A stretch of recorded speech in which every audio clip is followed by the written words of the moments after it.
Vamos continuar meditando na palavra. Eu convido vocês a inicialmente abrirem o texto de Hebreus, capítulo 11.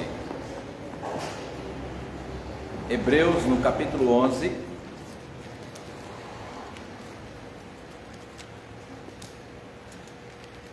E a leitura será feita do verso 32. Como vocês sabem, o capítulo 11 leva o título de o capítulo dos heróis da fé, né?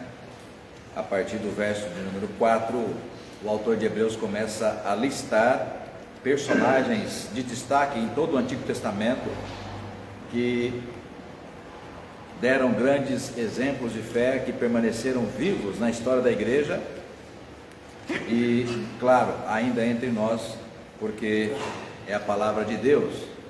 Hebreus 11, um destaque do verso 32 até o 40.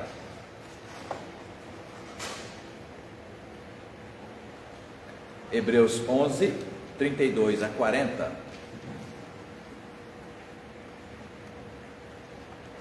Diz assim a palavra: E que mais direi? Certamente me faltará tempo necessário para referir o que há a respeito de Gideão, Baraque, Sansão, Jefté, Davi, Samuel e dos profetas, os quais, por meio da fé, subjugaram reinos, praticaram a justiça, obtiveram promessas, fecharam a boca de leões, extinguiram a violência do fogo, escaparam ao fio da espada, da fraqueza tiraram força, fizeram-se poderosos em guerra, puseram em fuga exércitos de estrangeiros, mulheres receberam pela ressurreição os seus mortos, alguns foram torturados, não aceitando o seu resgate, para obterem superior ressurreição. Outros, por sua vez, passaram pela prova de escárnios e açoites, sim, até de algemas e prisões. Foram apedrejados, provados, cerrados pelo meio, mortos a fio de espada, andaram peregrinos, vestidos de peles de ovelhas e de cabras, necessitados, afligidos, maltratados, aspas, homens dos quais o mundo não era digno e ainda hoje não são, né? Ou não é. Errantes pelos desertos, pelos montes, pelas covas, pelos antros da terra.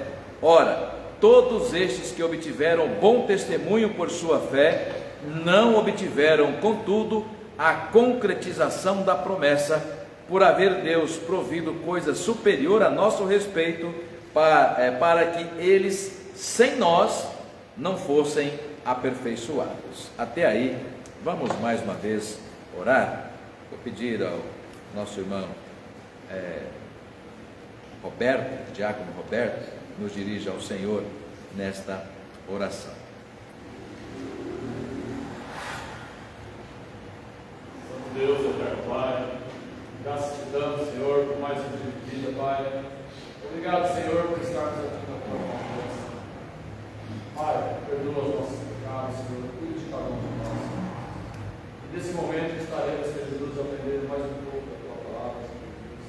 Que o Senhor venha nos abençoar, que o Senhor venha abrir a nossa mente para que nós possamos entender mais um pouco da tua palavra.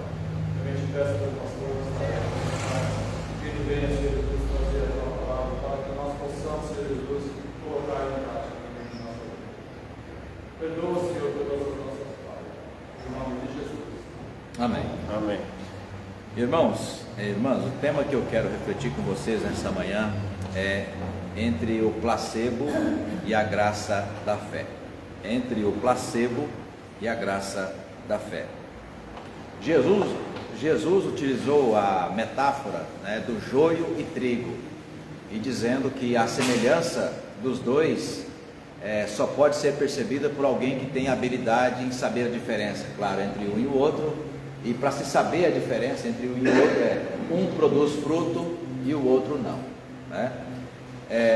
Inspirado, né, nesse dito de Jesus, eu me lembrei da mensagem, né, do texto de Hebreus que fala dos heróis da fé, a mensagem que diz com toda clareza, né, que eles morreram sem ver o cumprimento da promessa de Deus. E aí naquele texto que eu destaquei, né, homens, ou testemunhos, diríamos assim, porque houve mulheres também, testemunhos, né, Então, homens e mulheres dos quais o mundo não era digno. E eu repeti, né? E ainda continua não sendo, né? Como disse na introdução da nossa abertura da escola dominical, a gente vive um tempo de, com perdão das crianças, né? De infantilização da fé cristã. E aí me lembrei da expressão do placebo, né?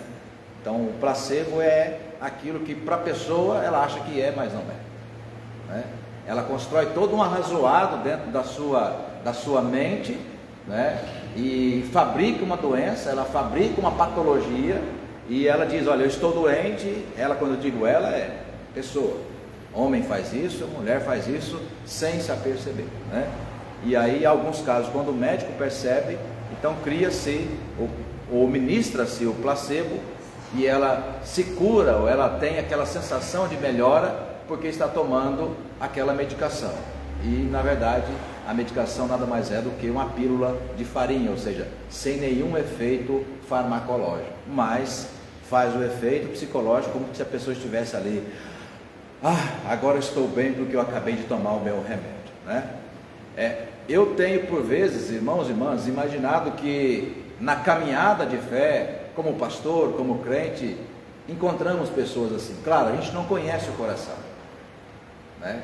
Mas os rastros que vai deixando, né, vai mostrando na verdade que parece ou passa-nos a imagem, a impressão de que sequer é convertida, ainda que religiosa, porque a experiência com Deus e as exigências que vai se colocando diante de Deus são tão assim absurdas por vezes, que é o exato oposto dos personagens bíblicos que levaram o seu nome testemunhal no belíssimo, que a gente chama de rol da fé, Hebreus 11, né?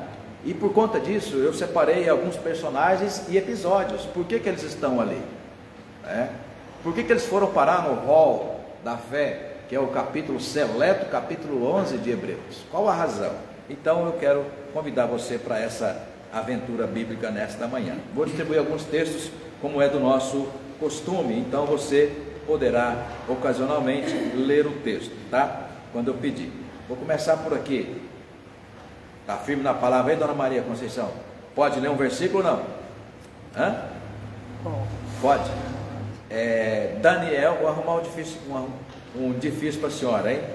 Daniel capítulo 6, verso 22. Você só precisa de ajuda para achar aí. Esse irmão que está atrás aí, o Eliezer, ajuda, tá? Dona Fátima, Daniel capítulo 3, 24 e 25. Milton, Jeremias 37, verso 15, verso 21. Marlene, presbítera Marlene, Jeremias 38, verso 6. Presbítero Marcos, 2 Crônicas 24, 20 a 22. Presbítero Josué, Filemão 1, 1. Diácono Roberto, Atos 23, 11. Leila, Atos 16, 28. Presbítero Denilson, 2 de Coríntios 12, 7 a 10. 2 de Coríntios 12, 7 a 10.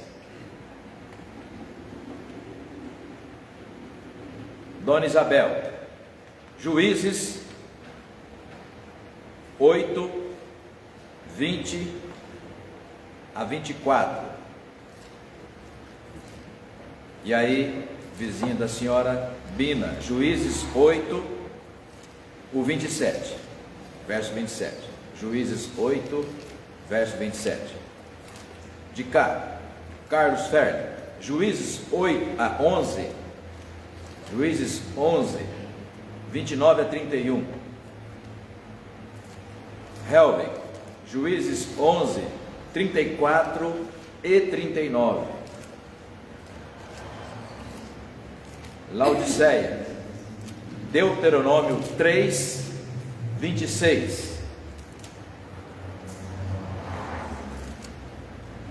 Ronald, Deuteronômio 33, 26. Renata, 34, 10. Deuteronômio 34, 10. Presbítera Jaqueline, 1 de João 4, 4. 1 de João 4, 4. Dona Vasti, 1 de João 5, 4. E o último aqui, Dona Débora, 1 de João 2, 15. Meu qual que é? Daniel 6, 22. 6, 22. Daniel 3, 24. 24 e 25. Daniel Tá? 6. Deuteronômio 33, 26. E da Renata 34, 10. Está no contexto. Bom, então, queridos, irmãos, irmãs, aliás, deixa eu encontrar, deixa eu ver aqui o texto de... Sim, então nós temos Atos, Filemão, Atos e Coríntios. Né? Há uma frase feita que diz, doutrina, doutrina feita em cima de um versículo só, cheira heresia. Isso é bastante conhecido no mundo do estudo da teologia. Ou seja, você vai lá na Bíblia com muito custo e encontra ali um versículo, e aí a partir daquele versículo que está colocado ali por alguma razão, e você faz toda uma doutrina, construir toda uma tradição em cima daquilo. Então, contrariando essa lógica de que doutrina de um versículo só cheira, ou aliás, contrariando, concordando com essa lógica, a gente vai falar desse tema entre o placebo e a graça da fé. São dois opostos. Placebo não cura ninguém. Não, talvez o psicólogo está aqui e fala, não, pera lá, o senhor está equivocado. O placebo cura sim, porque a cura também pode ser uma sensação de cura, uma sensação de bem-estar. Só que, ao mesmo tempo, o placebo, por estar sendo por aquela pessoa estar precisando de um placebo, ela está num estado patológico, ou seja, ela está com algum tipo de dificuldade, ela precisa de tratamento, ainda que de um placebo. Bom, quando nós falamos com essa metáfora de que o crente não precisa de placebo, porque o que ele recebeu é a efetiva graça de Deus, da qual, presbiterianos, da qual ninguém se livra, porque na tradição presbiteriana a vocação é eficaz. Deus não se equivocou quando Ele te chamou. Deus não vai mudar de ideia quando Ele escreveu o seu nome no livro da vida, E os sinais que nos acompanham, não vindos de Deus, no sentido de que eu coloquei Deus na parede e Ele foi obrigado a me dar uma resposta. Não, é que a perseverança daqueles que são os eleitos de Deus, é o sinal incontestável, de que o Espírito Santo que habita o nosso coração nos faz louvar a Deus, a semelhança, então vamos ver, a semelhança de José, Moisés, Daniel, Jeremias, Paulo, quantos personagens bíblicos citados aqui, a semelhança da dificuldade que passaram, ou das dificuldades que passaram, morreram crendo em Deus, tá? Então vamos lá, exemplos que nos mostram o extremo oposto, de crente que, para continuar crente, precisa constantemente de um milagre, ou seja, Deus precisa fazer alguma coisa na vida dele, e de modo que ele se convence de que Deus está fazendo, Então, o primeiro exemplo que será lido é o texto de Daniel. Vou começar com a senhora, Daniel capítulo 3, versos 24 e 25. O 3? Não, primeiro a dona Fátima, lá no 3, pode ler. Tá. E a senhora será o 6, 22. Isso. Então o rei Nabucodonosor, que assistia a tudo, se levantou, espantado, e perguntou aos seus conselheiros: Nós não jogamos 3 homens no fogo? Sim, o rei respondeu a ele. Mas, olhem, gritou o rei Nabucodonosor, eu estou vendo 4 homens desarramados, andando pelo fogo. Eles nem se queimaram, com as chamas. Além disso, o quarto homem parece ser um filho do Deus. Isso. É clássico. Quem nasceu na igreja certamente ouviu dezenas de vezes a história de Daniel, a preferida de muitas crianças que agora são adultas aqui, né? Irmãos, tentem comparar os testemunhos bíblicos com os testemunhos de agora, inclusive de algumas igrejas que estão, como se diz, há décadas fazendo isso, né? O testemunho de crente hoje, bem sucedido, qual é o testemunho que ele tem para contar? Ah, no meu caso, na minha garagem tem agora uma Mercedes. Eu era pobre, estava endividado, né? Agora eu tenho uma Mercedes na minha garagem. Ah, era isso, tal, não sei o que. Então ele vai contando. Os testemunhos agora que impressionam os novos adeptos. Ah, eu quero esse Deus também. Eu quero ir para essa igreja também. Eu quero ser abençoado assim também. Eu quero também dar um testemunho assim. Afinal de contas, né? Tem tantas coisas que eu preciso. Percebam, os testemunhos de agora para evangelização, ou seja, para atrair novos adeptos, mostram o que? Como é que eu estou bem, como é que eu fui atendido, né? Como é que eu fui abençoado, como é que eu tive os meus problemas resolvidos, como é que agora, tendo motivos de sobra, né, eu vou seguir a Deus, porque afinal de contas Ele foi generoso conosco, né? Bom, o primeiro personagem destacado aqui, a gente poderia passar semanas falando desse tema e conferindo os personagens bíblicos e os seus testemunhos, né? Daniel é porque estava orando, motivo de inveja de muitas pessoas, porque ele era inteligente, falava vários idiomas, mas sobretudo ele era crente. Era crente. E muitas pessoas da sua família, do seu convívio social, se incomodam de ver que você é servo de Deus, que você tem uma vida honrada diante do Senhor, e que principalmente diante de momentos de crises, que você tem a oportunidade de chorar e falar, desiste de tudo, você não chora, ou ainda que chore, você não desiste, continua firme, e as pessoas ao seu redor começam a falar, por quê? Como assim? Que você não se abate quando você está na lona, deitado, prostrado. Começa a gerar, né, algum tipo de conflito, inveja, podemos dizer inveja. Assim foi o caso de Daniel, né? As pessoas se incomodavam porque ele era um homem de oração. Forjaram uma lei, convenceram o rei Nabucodonosor a fazer um edito para que se fosse proibido de ler, aliás, de orar, né, ao Deus de Israel. Aí pensa num cara assim, eu sei quem tenho crido. Muito antes de Paulo, Daniel fez isso, viu? Ele abre, escancara a sua porta, a sua janela, e faz questão de orar de manhã, ao meio-dia e de tarde.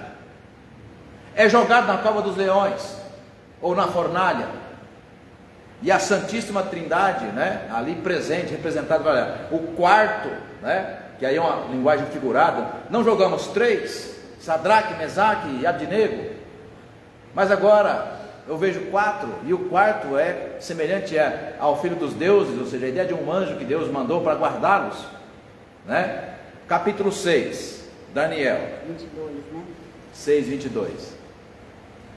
Ó meu Deus, enviou o seu anjo, fechando a boca aos leões, para que não me ficaram dono, porque foi achado em mim, na minha inocência, diante dele também, com o rei não não estou muito bem, mas vou tentar. Cometi dentro a alguém, então o rei abriu soberanamente. Só o 6, viu? Só o 22. Ah, então já só até aí, né? Gaguejando, mas foi. Mas gaguejando, mas meu Deus enviou o seu anjo. Então até aí. Aos leões, né? Exato. Não, mandou o anjo para proteger o Daniel. Daniel, né? Irmãos, irmãs, a sensação que eu tenho é que as pessoas de hoje, né, não têm uma fé que é sinal da graça de Deus, mas é uma fé que é um placebo, é uma ideia de fé, Carlos. Portanto, as pessoas não conseguem compreender que Deus está com elas na fornalha. Ou seja, passar por um momento de enfermidade grave, passar por uma perda material, passar por decepção, passar por frustração, irmãos, isso não é um versículo bíblico na Escritura, não. Isso é o DNA da Escritura. Isso está de Gênesis a Apocalipse. Então a perseverança dos crentes é fruto, ou seja, por que eles perseveram? Não é porque eles são bons, habilidosos e que sabem fazer gestão da sua espiritualidade, não. Os crentes perseveram porque o que aconteceu neles foi uma intervenção divina. Deus os separou. E aqueles que são separados de Deus, Marcos César, mesmo querendo, ensaiando, planejando e marcando o dia para abandonar a igreja, abandonar a fé, não conseguem. Podem até fazer por um tempo, mas mesmo fora da igreja, não conseguem ficar longe de Deus. Por quê? João antecipando, o que permanece neles é a divina semente,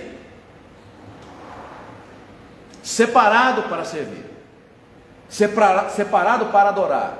E aí, diferente do placebo, né, é esse tipo de fé que é capaz de adorar na fornalha e é capaz de adorar na cova. Uma fé que se assemelha ao placebo mas não é a fé que exige provas. E as provas, percebam, irmãos e irmãs, vão sempre aumentando. É a mesma fé que foi encontrada naquelas 600 mil pessoas que saíram do Egito, no deserto. Aí em um dado momento, em Números, esse texto não está separado para ler, mas você pode conferir depois.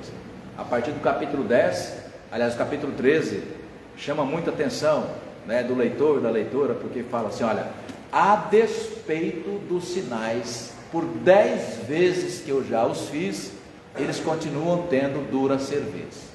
Ou seja, começou abrindo o mar vermelho, depois sustentando com maná, sustentando com codornizes, as águas amargas em Mara tornam-se doces, as rochas em Refidim, né? Livrou, né, do exército. Então vai contando, chega um momento, e o povo reclamando. No capítulo 14, então ele fala assim: olha, nós estamos morrendo de vontade de comer, né, os pepinos do Egito, as panelas de carne. Olha, lá nós comíamos de graça. Irmãos, eu sempre falei, ali não era graça, no Egito era desgraça, era antigraça. Como é que alguém pode dizer que trabalhando de escravo, sendo chicoteado, não podendo adorar a Deus, não podendo cuidar da sua família, como é que alguém pode dizer que isso era graça? Não, isso não era graça, isso era antigraça, para não falar a palavra que parece um palavrão, né? Graça é o que Deus fez por eles no deserto, por 40 anos, sustentando. E quem vai atravessar o Jordão? Ou seja, apenas os pouquíssimos eleitos de Deus, 2 famílias, Caleb e Josué, porque não colocaram provas e condições para seguir a Deus. Então não é um versículo bíblico, mas é uma teologia bíblica, ou seja, de Gênesis a Apocalipse, só perseveram aqueles que foram separados para perseverar, porque as dificuldades, as provações, evidentemente, se acumulam, né? Tanto nos personagens bíblicos, quanto em mim, em você. Próximo texto, Jeremias 37, presbítero Milton, 37, versos 15 e 21. 15 e 21. Isso. Veio a minha palavra do Senhor dizendo: diz-lhes, pois, assim diz o Senhor Deus: eis que eu tomarei os filhos de Israel de entre as nações para onde eles foram, eu os congregarei de todas as partes e os levarei para a sua própria terra. Ok, 38:6. O 15 e o 21. Viu? Leu o 21 também? Também. Tá, profecia está dada. Agora o 38:6, resultado da profecia. Pode ler, Marlene.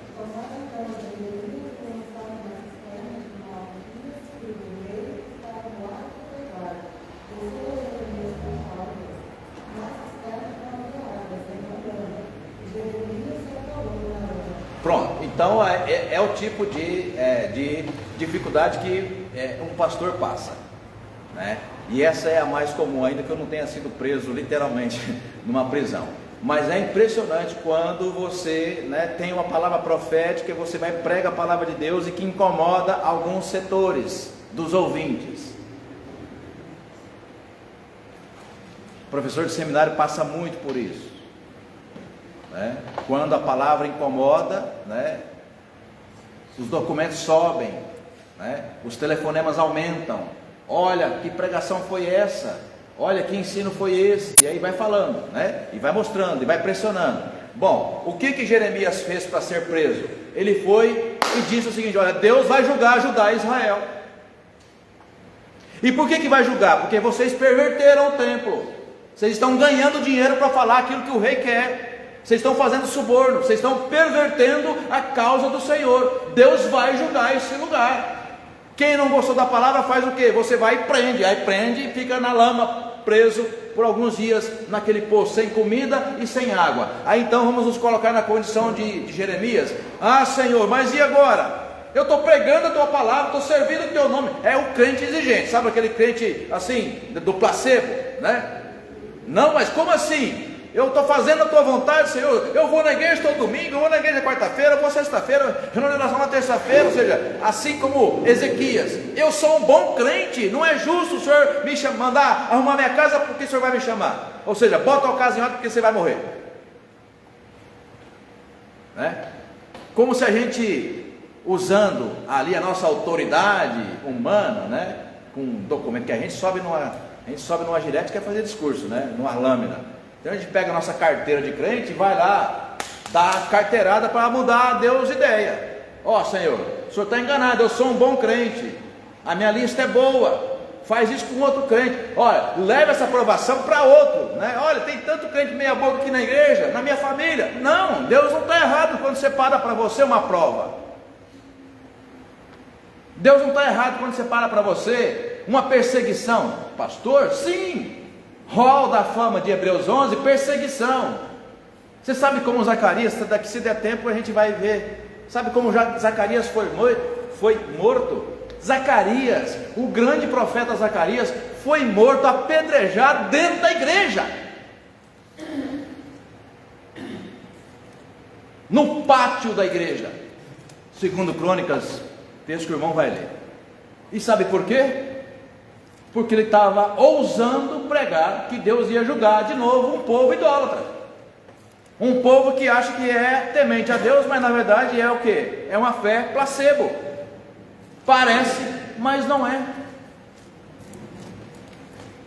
Não é capaz de adorar a Deus em qualquer situação, mesmo em tempo de crise, de dificuldade, né? É o crente que sempre fica colocando condições. Ó, Deus, se eu não fizer, eu não vou mais, hein? Ó, não vou. Ó, vou mudar, hein? Ó, né? Não. Isso é placebo.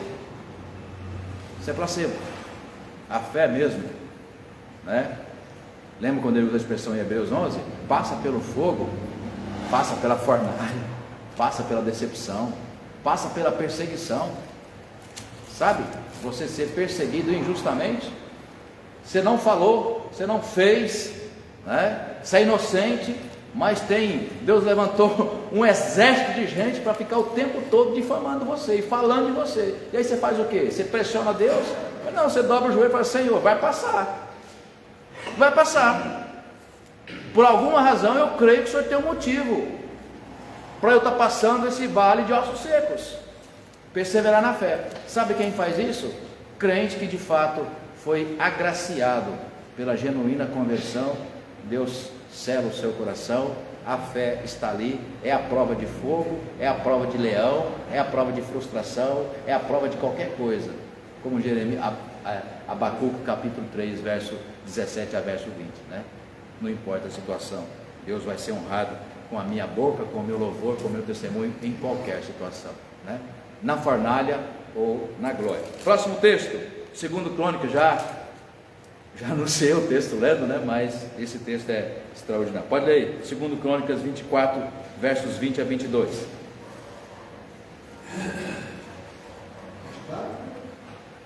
Versos 20 a 22. O Espírito de Deus se apoderou de Zacarias, filho do sacerdote Joiada, o qual se pôs em pé diante do povo e disse: assim diz Deus, porque lhe transgredis os mandamentos do Senhor, de modo que não prosperarás. Porque deixaste o Senhor, também ele os deixará. Conspiraram contra ele e o apedrejaram. Foi mandado do rei no pátio da casa do Senhor. Assim o rei Joás não se lembrou das beneficências de Joiada, pai de Zacarias, que fizeram. Porém matou-lhe o filho, este, ao expirar, disse: o Senhor o verá e o retribuirá. É um texto difícil, a gente fica emocionado de ler, né? O profeta vai, prega a palavra, incomoda os poderosos, e aí levanta o principal deles, o rei, fala: manda matar esse comunista aí. Quem esse cara pensa para dar sermão aqui na igreja? Quem esse cara pensa que é? Manda matar esse cara. Aí eles vão e apedrejam Zacarias dentro da igreja, irmãos. Como é que você acha que termina a história? Né? O que vai acontecer com o rei que mandou dar ordem? Com o povo que levantou as mãos e apedrejou? É assim, né? E você acha que Zacarias voltou atrás? Não. Você acha que Estevão, que não está citado, mas poderia ser citado, voltou atrás porque morreu sendo apedrejado estupidamente? E o texto diz em Atos capítulo 7, né, que momentos antes de ele expirar, ele viu a glória de Deus e é capaz de interceder por quem o apedrejava. Você acha que isso é crente placebo? Não. Isso é o mistério da perseverança, que nada desvia você do caminho dos céus, amém? Amém. Nada desvia um crente verdadeiro do caminho do céu, nem mesmo ser estupidamente apedrejado. O crente de hoje tem que, assim como um adolescente, né, mimado, todo dia Deus tem que provar para ele que Deus quer andar com ele. É assim, todo dia tem que receber algo de Deus, senão não ando mais. É o contrário, viu? É o contrário. Todo dia Deus, todo santa manhã, Deus quer uma prova se você é digno da presença dele. É isso que nós aprendemos na nossa fé com esses gigantes que estão aqui. Minha mãe também é idosa e foi assim que eu fui educado. Nós não temos condições nenhuma, nem moral, nem espiritual, nada para exigir nada de Deus. Nós não exigimos nada de Deus, porque o que nós merecemos de Deus a gente já sabe. E o amor de Deus é tão grande que ainda desviou o que nós merecíamos, desviou para o seu próprio Filho. Por isso, os dois textos que foram lidos pela manhã, no começo, e os hinos cantados. Nós vamos morrer, irmãos e irmãs, mas vamos morrer pregando isso, para a geração que está vindo e aquela que vai vir. Não é um versículo bíblico não que fala sobre isso, é a escritura inteira, do começo ao fim. Do começo ao fim. Não é doutrina sobre um versículo bíblico não, isso é teologia bíblica, é Gênesis, Apocalipse. Há uma diferença entre placebo e graça de Deus. Próximo texto, Atos 23, verso 11. Roberto. Na noite seguinte, o Senhor, pondo-se ao lado de Paulo, disse: coragem, pois assim como você deu testemunho ao meu respeito em Jerusalém, é necessário que você testemunhe também em Roma. Eu fico imaginando, em tempos modernos, porque você fala: não, mas essa foi história lá antiga, lá no Egito, José foi preso, ou antes do Egito ainda, né? José foi preso, Mas Daniel na cova dos leões, né? Sadraque, Mesaque e Abdenego na cova, na fornalha. Isso é uma história antiga. Tá bom, vamos para a era moderna, ou mais recente. Paulo em Jerusalém. Paulo, depois de toda a sua lista ali, Carlos, ele está no final do seu ministério. Há quem diga que aproximadamente 60 anos de idade, no final do ministério, depois de tudo que havia feito, viagens missionárias, né? As igrejas que ele plantou, escrito boa parte do Novo Testamento. Agora no final da vida, ele está preso. E diz o texto no verso 11, Renato, que Deus manda um anjo.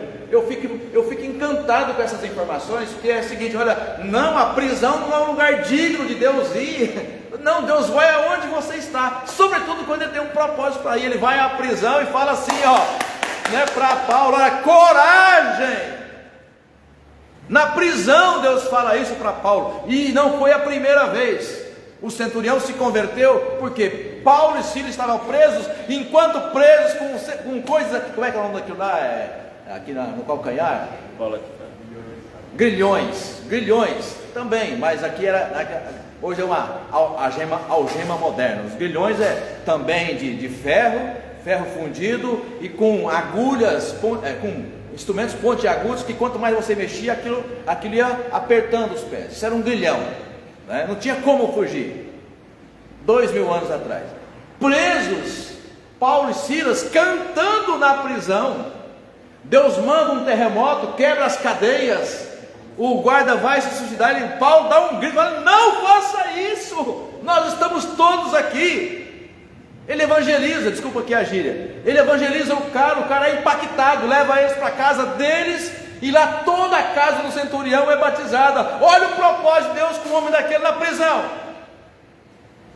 Hoje tem crente reclamando que o carro dele tem 2 anos de uso, que ele quer trocar de casa, e que é isso, é aquilo outro, mas não sei o que. Irmãos, olhe, vamos comparar os exemplos bíblicos. Então Deus vai à prisão e fala: coragem, Paulo, porque da mesma forma que tu deste testemunho aqui em Jerusalém, eu tenho um propósito para que você faça a mesma coisa em Roma. Ou seja, olha, você não será preso só em Jerusalém, você vai ser preso em Roma também.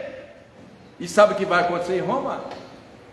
Ele será julgado, sentenciado, condenado e executado. Esses são os heróis que nos inspiram, irmãos, não com um placebo espiritual, mas com graça transformadora.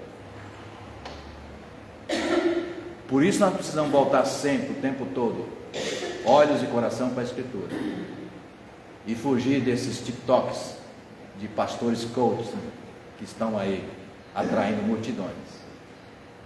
TikTok de 25, 30 segundos, chamando o povo para a igreja, né? E chama mesmo, chama aqueles que acham que isso é, né, ser crente, mudar de vida, né, ficar bem, prosperar. Ou seja, vou para um lugar onde eu sou o centro, né? Tudo gira a meu favor, a ponto de o crente lá na porta falar: eu não gostei do culto hoje, eu nunca ouvi aqui, mas se ouvir você já vai saber a resposta. Não foi para você o culto? Quem tem que gostar do culto é Deus. O culto não é para o povo. Você cultua quem? Os pastores estão, na verdade, cultuando as ovelhas. Faz tudo o que elas querem, para não ir nunca embora, né? Fé, placebo. Espiritualidade, placebo. Por quê? Porque de fato os nossos heróis bíblicos agiram assim, né? Próximo, Filemão, Josué, Filemão, capítulo 1, Filemão, 1. Paulo, prisioneiro de Cristo Jesus, o irmão Timóteo, ao amado Filemão, também nosso colaborador. Pois é, mais um, da prisão, mais um, da prisão ele conhece um escravo fugitivo chamado Filemão, ele evangeliza Filemão e depois devolve, né,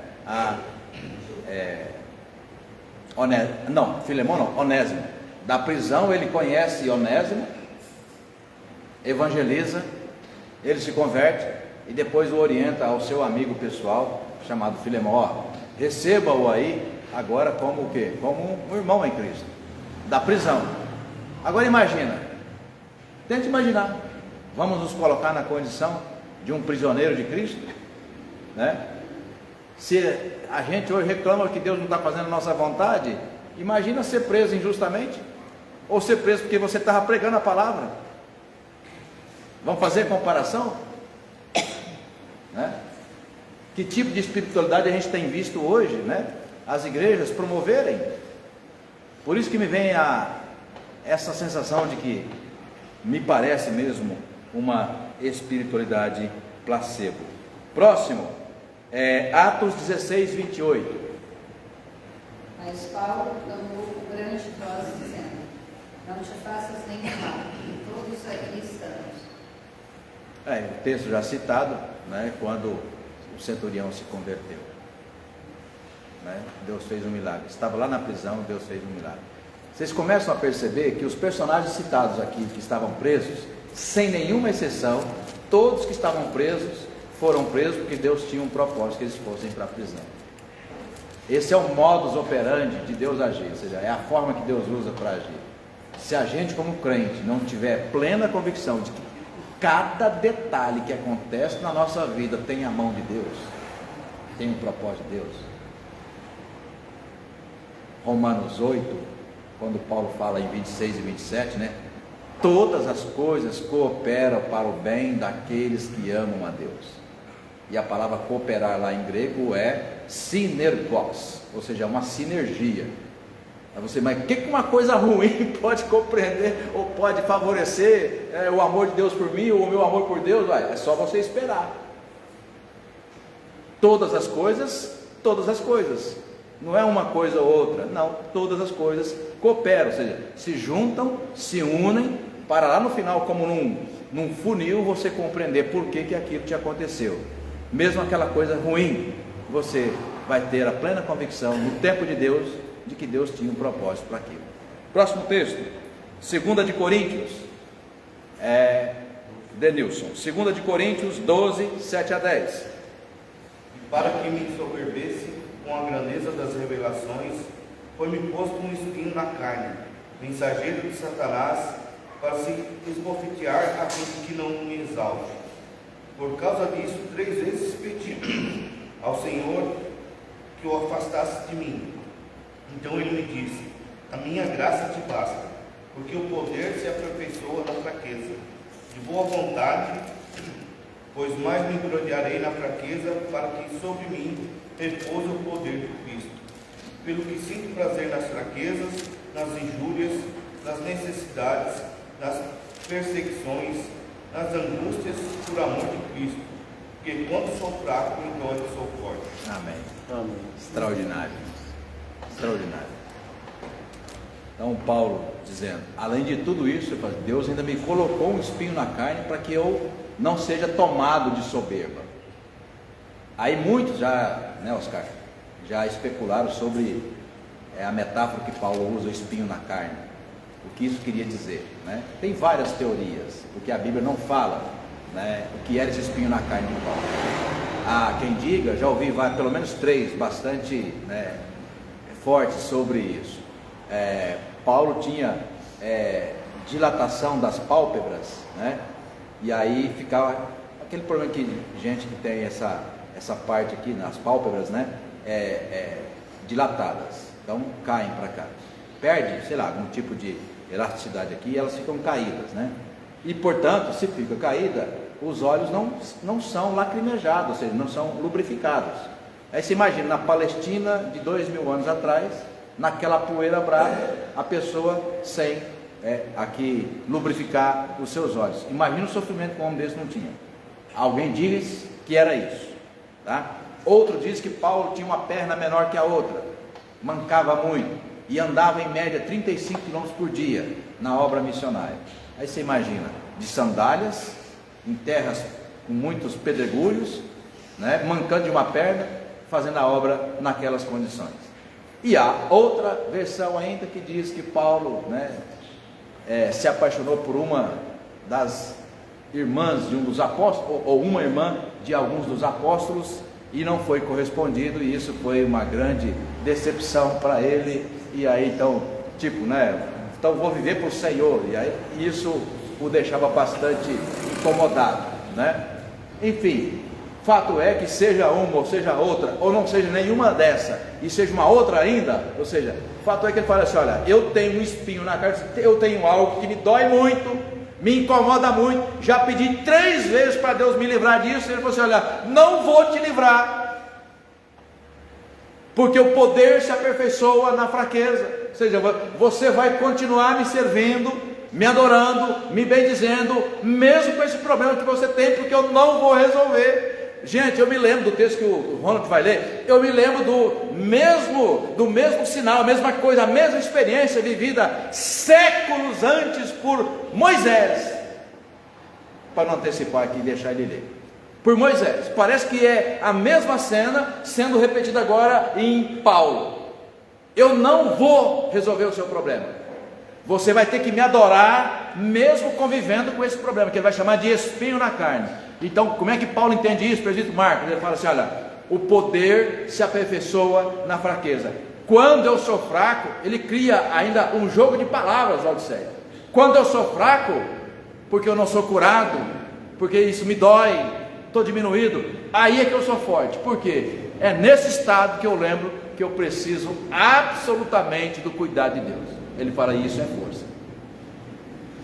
Quantos crentes você conhece que é capaz de viver uma espiritualidade assim? Na relação de pai e filho, é aquele pai enérgico, duro, que não abre mão das convicções que tem como pai para educar o seu filho, e mesmo sendo um pai rígido, duro, o filho morre de paixão e amor pelo pai. Hoje os pais,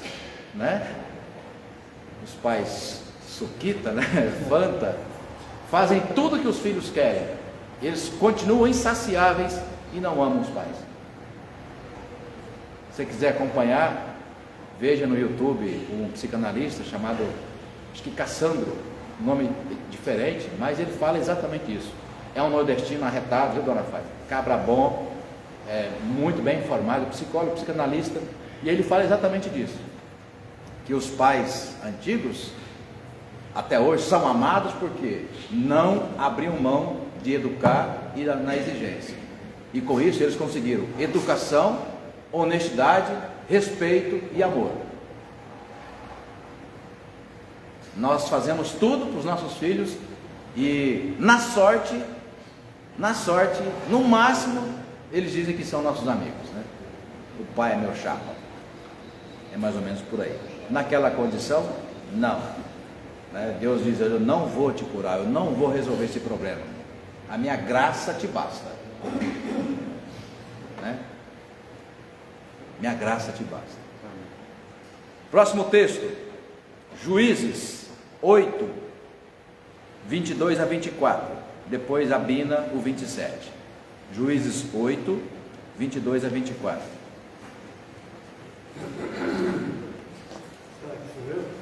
Não, eu acho que ela é Dona Isabel. Do senhor é o 11. 8, 22, 23 e 24.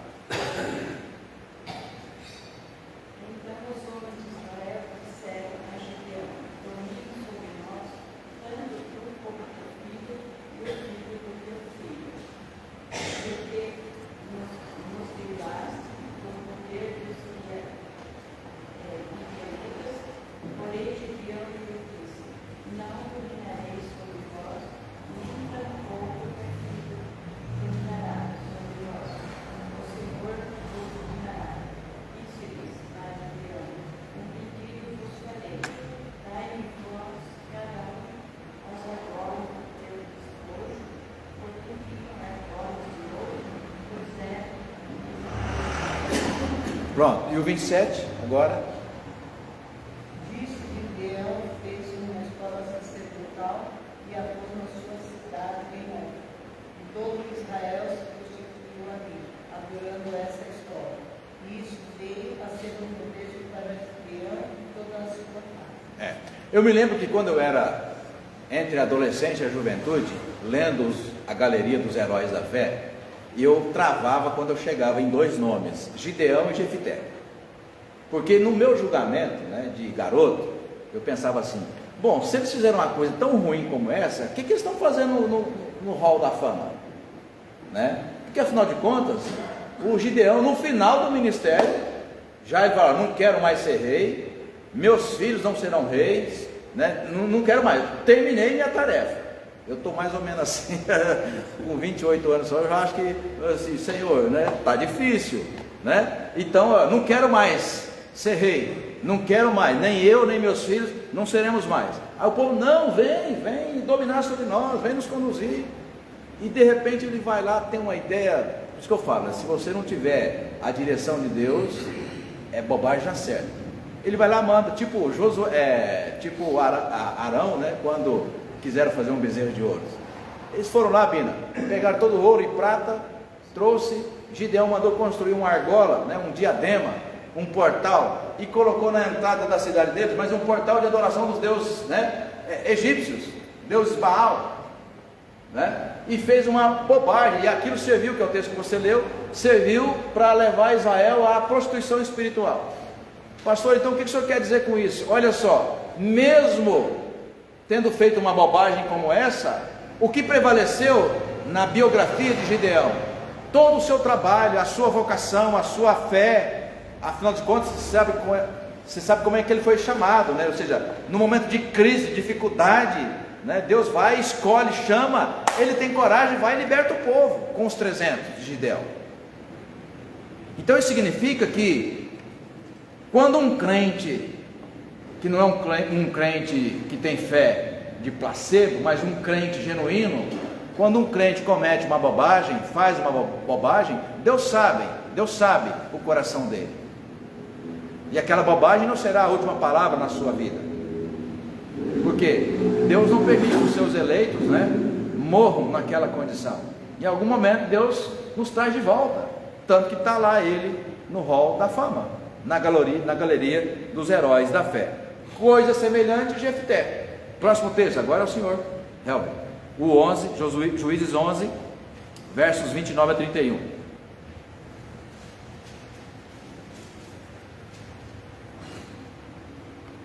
Então o Espírito do Senhor veio sobre Jefté, e atravessando este por Gileade e Manassés, passou até Mispa, de Gileade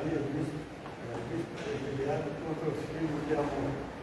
Fez Jefté um voto ao Senhor e disse: se com efeito me entregares os filhos de Amon nas minhas mãos, quem primeiro da porta da minha casa que saíram ao encontro, voltando eu vitorioso dos filhos de Amon, esse será o Senhor, e eu oferecerei o meu alvo. Que bobagem, né? Próximo, 34 e 39, os versículos. Quem que eu tinha pedido para ler? É você, Carlos, ou não? Acho que era esse. Não, ele ali, mas aí tem mais dois versículos, o 34 e o 39. Juízes 11, o 34 e o 39. Vindo, pois, Jefté a Mispa, na sua casa, saiu-lhe a filha do seu encontro, com adufes e danças, e era filha única, não tinha ele outro filho nem filha. 39. Ao fim de 2 meses, tornou ela para seu pai, o qual lhe fez segundo o voto a ele proferido. Assim, ela jamais foi possuída por varão. Daqui veio o costume em Israel. Bom, então olha só, né? O servo de Deus, mesmo esses que não são placebo, mas são servos com a graça de Deus, né? Esses também fazem bobagem. A semelhança de Gideão, Jefté fez uma grande bobagem. Deus chama ele, fala assim: olha, vai para a guerra, separa o exército que eu vou te dar vitória. Bom, se Deus te chamou, trouxe uma palavra, falou: eu vou te dar vitória, por que você vai fazer um voto né, besta desse? Sabe o voto que ele fez? Então tá bom, Senhor, eu vou para a guerra, né? Mas quando eu voltar vitorioso, eu vou te oferecer um holocausto. Deus não pediu holocausto nenhum, e pior ainda, o holocausto que era feito por quê? Pelos egípcios, os babilônios, idólatras. O primeiro que eu ver, depois da guerra, eu vou te oferecer. Coisa lá dos vikings, né? Antiga ainda. Eu vou te oferecer o holocausto. Quando ele bate os olhos, depois da guerra, quem era? A filha única dele. E aí você me pergunta, pastor, e o que esse cara está fazendo lá nos Heróis da Fé? No capítulo 11. O que nos resta? A biografia dele. Mas fez uma bobagem. Percebe? Então, irmãos e irmãs, o crente genuíno também não está livre, entendeu? De fazer uma bobagem. Ele vai ter que administrar depois. Mas há diferença entre o tempo todo, né? Questionar a Deus e exigir condições para que você continue servindo a Deus, e aqueles que servem a Deus em qualquer situação. Nosso tempo já terminou. Vou pular 2 Samuel, que é sobre Davi, que vocês conhecem. Vou também pular o 18. Vamos para Deuteronômio, porque eu fiz bastante propaganda desse texto. Então a gente termina lendo os 3 textos de Deuteronômio sobre a grande biografia do extraordinário Moisés. Deuteronômio 3, 26. Porém, o Senhor indignou-se muito contra mim por vossa causa, e não me ouviu. Antes me disse, vá, não me fales mais assim. Pronto. Resumindo, Deus fala assim, já no final da vida de Moisés, fala, vem cá, pega aí o seu auxiliar, o seu braço direito, Josué, vem comigo no monte. Josué vai, Moisés vai, separa Josué, o seu auxiliar, né? Sobe no monte e fala assim, agora olha. Então você imagina um monte de destaque ali na região de Jerusalém. Daquele monte você conseguia ver, né, todo, logo depois do Jordão, toda Jerusalém. Aí ele sobe, imagina de noite para você ver, né, com luzes e tal, os pontos, a geografia da cidade. Deus fala assim, agora contempla. Ele olha, fica imaginando, né? Eita, mas é lindo, ainda bem que agora estamos saindo do meio do deserto, vamos para a cidade, vamos morar em Jerusalém. Ele fala assim, ó, tá vendo, Josué? Fortalece-o. Gente, esse verbo é muito forte. Fortalece, ou seja, prepara Josué, bota ele para cima, enche a bola dele, porque ele vai atravessar o Jordão e vai dar a terra. Você não. Aí Moisés fica doido. Uma biografia daquela. Tudo que ele passou, tudo que ele fez, na hora do 10, de correr para o abraço, Deus fala assim, não é você. Vou abrir aspas aqui para fazer uma rápida brincadeira. Um dia, eu tinha acho que 10 ou 11 anos, a gente morava na vila, minha mãe precisava de uma panela, alguma coisa, que estava na casa da minha tia, irmã dela, do outro lado da cidade. Pensa, uns 6 km de distância, né? Minha mãe falou assim, ô Wilson, meu irmão mais velho, vai lá na sua tia buscar a panela que eu preciso, né? Aí ele estava jogando bola, não, mãe, então vou jogar bola agora, não sei o que, aquela coisa de filho, não quero ir não. Aí falou, Joel, vai, não sei o que. Aí eu pego e me ofereço, né? Eu tinha um plano na minha cabeça, né? Mãe, pode deixar que eu vou. Você vai? Vou, né? Então tá bom, né? E eu, claro, fazia acho que uma semana, 2 que eu tinha aprendido a andar de bicicleta, né? Mas para andar eu subia em cima da cerca de madeira, tinha um tal de balaústro, né? Eu subia lá, sentava na bicicleta, você imagina, né? Sentava na bicicleta para sair, na hora de descer era um tombo, né? Mas é assim que a gente aprende. Aí eu saio todo tranquilo, vou buscar a panela para minha mãe, né? Estou indo lá fora, bem tranquilo, a hora que eu vou botar a mão na bicicleta, ela falou assim, não, você vai a pé, você não sabe andar de bicicleta? Não, mas eu sei, não, você vai a pé, você me lasquei.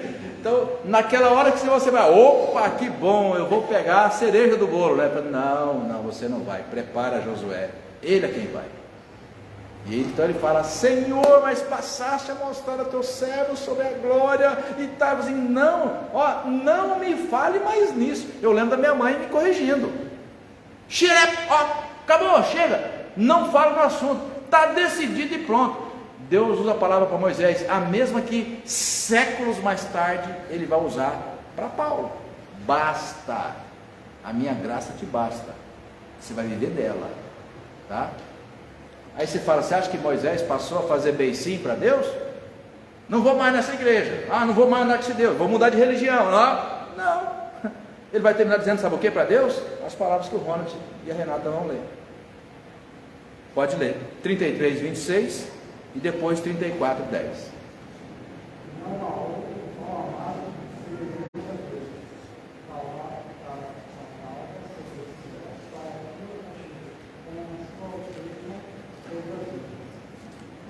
Então, nas palavras finais de despedida de Moisés, ele fala assim: olha, Deus, igual Deus de Israel, não há outro. Deus que cavalga à nossa frente, Deus que anda conosco.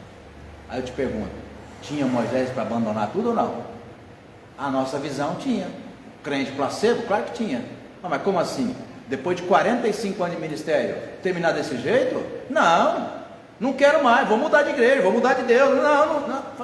Não há outro Deus semelhante a esse, que caminha conosco, que vai à nossa frente, que cavalga. Esse é o Deus que eu creio, né? Você é crente, aroeira, né? 34:10, terminamos 6 minutos atrasados.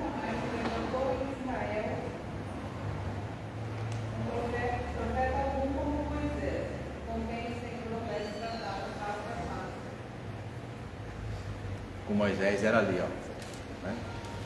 Perto, face a face. E Moisés entendia isso. Deus tem uma razão do porquê eu não devo atravessar o Jordão e herdar a terra da promessa.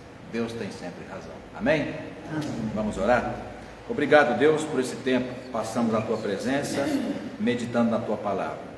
Que possamos, Pai, a cada manhã, a cada dia da nossa vida, ter plena convicção da nossa vocação a Deus para te servir.